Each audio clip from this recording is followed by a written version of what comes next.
दोस्तों आज मैं एक्सप्लेन करने वाला हूँ बोर्डिंग स्कूल सीरीज। इस सीरीज में दिखाया गया है एक सीरियल किलर को जो कि लड़कियों को स्कूल से गायब करते हैं पर किसी को भी नहीं पता चल पाता है। सीरीज की शुरुआत होती है और दिखाया जाता है आइनेस को जो कि मेड का काम करने के लिए स्कूल में आई हुई होती है और यहाँ के प्रिंसिपल इनको काम पर रख भी लिए होते हैं। और जब ये काम कर रही होती है तो इनके पास एक लड़की आती है जिसका नाम होता है अमाया। दरअसल ये चर्च जाने वाली होती है पर इनका प्रॉब्लम ये होता है कि यह स्कूल ड्रेस में होती है और स्कूल ड्रेस में जाना वहाँ अलाउ नहीं होता है। वो आइनेस से अपना ड्रेस एक्सचेंज करवाती है और अमाया चर्च के लिए निकल जाती है। अब हम देखते हैं आइनेस विंडो पे बैठी हुई होती है, तभी अमाया छत पर से नीचे गिरती है। ये चीज देखकर आइनेस बहुत ही ज्यादा घबरा जाती है और वो अमाया के पास जाती है। अमाया गिरने की वजह से बहुत बुरी तरीके से जख्मी हो चुकी होती है। दरअसल उनका एक पैर टूट गया होता है। अब हम देखते हैं आइनेस जाती है प्रिंसिपल को बुलाने के लिए पर अमाया एक वर्ड कहती है, मुझे छोड़कर मत जाओ क्योंकि वो लोग हमें उठाकर यहाँ से लेकर चले जाएंगे। अब वो कौन है ये तो आगे ही पता चलेगा। अब हम देखते हैं आइनेस प्रिंसिपल और वहाँ के सारे टीचर्स को बुलाकर लाते हैं पर ये लोग जब यहाँ आते हैं तो देखते हैं कि अमाया यहाँ तो होती ही नहीं। अब सभी लोग आइनेस पे ही शक करने लगते हैं क्योंकि वो अमाया का ड्रेस पहनी हुई होती है और एक टीचर आइनेस को एक सेल में जाकर बंद कर देते हैं। सीन आगे शिफ्ट होता है और दिखाया जाता है एवा को जो कि एक कमरे के बगल से गुजर रही होती है। तभी उस कमरे से एक इलेक्ट्रीशियन और एटली निकलती है। अब ये दोनों क्या कर रहे थे वहाँ पे ये तो किसी को भी नहीं पता। अब हम देखते हैं प्रिंसिपल सभी को उनके कैबिन में बुलाए हुए होते हैं जहाँ वो लोग सोते हैं। दरअसल वो ये चेक करना चाह रही होती है कि अमाया वहाँ पे है या फिर नहीं है। प्रिंसिपल चेक करके वहाँ से चली जाती है। सीन आगे शिफ्ट होता है और दिखाया जाता है एल्वेरा को जो एक रिसर्चर होती है। दरअसल ये जादू और तंत्र पे रिसर्च कर रही होती है।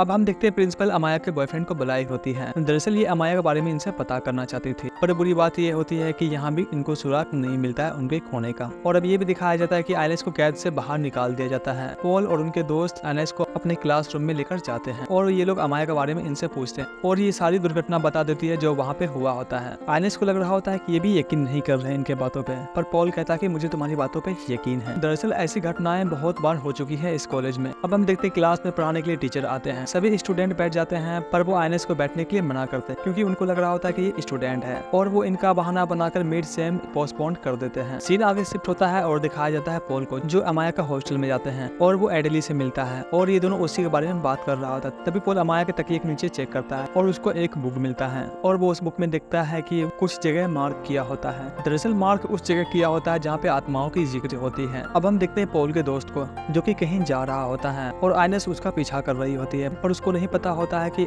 वो जा कहाँ रहा है। दरअसल वो चर्च के तहखाने में जा रहा होता है पर बुरी बात यह होता है कि प्रिंसिपल वहाँ पहुँच चुकी होती है और मजबूरी में दोनों को वहाँ से जाना पड़ता है। अब हम देखते हैं फैकल्टीज और प्रिंसिपल के बीच में मीटिंग चल रही होती है। दरअसल ये लोग मीटिंग तभी करते हैं जब कोई इंपॉर्टेंट बात करनी होती है। अब हम देखते हैं एल्वेरा को जो कि अपने कमरे में होती है। तभी एक व्यक्ति अंदर आता है और ये उसका पीछा करते करते उसके कमरे तक पहुँच जाती है। वो देखती है कि वो व्यक्ति फोन में बात कर रहा है और किसी रिसर्च के बारे में बात कर रहा होता है और सबसे बड़ी बात ये होती है कि वो लोग इंसानों पे रिसर्च कर रहे होते हैं। आखिर वो ऐसा क्या रिसर्च कर रहे हैं इंसानों पे और उसकी वजह क्या है जिसकी वजह से इनको ये रिसर्च करना पड़ रहा है ये तो आगे ही पता चलने वाला है। अब हम देखते हैं पॉल के दोस्त को जो कि पॉल को ढूंढ रहा होता है। दरअसल उसको काफी टाइम से पॉल नहीं मिला होता है। अब हम देखते हैं पॉल के दोस्त को पॉल मिल चुका होता है और आइनेस उसको एक लेटर देती है जो कि अमाया के ब्लेजर में होता है जिसमें लिखा होता है घंटी का आवाज सुनो और वहाँ आओ। अब हम देखते हैं ये लोग उस चिट्ठी का मतलब ढूंढने के लिए पादरी के रूम में पहुंच जाते हैं और जब ये लोग ढूंढ ही रहे होते हैं तभी वहाँ पे पादरी पहुंच जाता है और वो आइनेस के गले पे चाकू रख देता है पर पॉल बताता है कि वो अमाया को ढूंढने के लिए आया हुआ है और पादरी आइनेस को छोड़ देता है। फिलहाल वो पॉल और उनके साथी को कहता है वहाँ से जाने के लिए क्योंकि वो लोग यहाँ पर रहा तो इनके लिए भी खतरा बन सकता है और वो कहीं दूसरी जगह कहता है उसको मिलने के लिए। अब हम देखते हैं डिनर के बाद एडली के पास एक शेफ आता है और वो एडली को एक फोन देता है। एडली अपनी माँ से बात करती है और यहाँ पर ये भी पता चलता है कि जितने भी स्टूडेंट यहाँ पढ़ने के लिए आते हैं वो अपने पेरेंट्स से बात नहीं करते हैं क्योंकि स्कूल में आने के साथ ही सभी का फोन ले लिया जाता है। पॉल और उनके साथी काफी देर तक आगे बढ़ते रहते हैं और उस जगह पहुंच जाते हैं जहाँ पे फादर ने इनको बुलाया होता है और जब ये लोग वहाँ पहुँचते हैं तो देखते हैं एक आदमी होता है जिसको एक डब्बे में उल्टा डाल दिया गया होता है और वो डब्बा पानी से पूरी तरीके से भरा हुआ होता है। वो लोग डब्बे को पलटा देते हैं और उस आदमी को बाहर निकालते हैं और जब वो निकालते हैं तो देखते हैं कि वही फादर होता है जिन्होंने इनको यहाँ बुलाया होता है और किसी ने इनको मार दिया होता है। अब किसने इनको मारा है ये तो आगे ही पता चलने वाला है। इसी के साथ एपिसोड 1 का एंड भी यहीं पे होता है। वीडियो अच्छा लगा हो तो एक्सप्लेन बाबा को सब्सक्राइब करें और बेल आइकन को भी प्रेस कर लें ताकि मेरी आने वाली वीडियो आप तक पहुंचती रहे।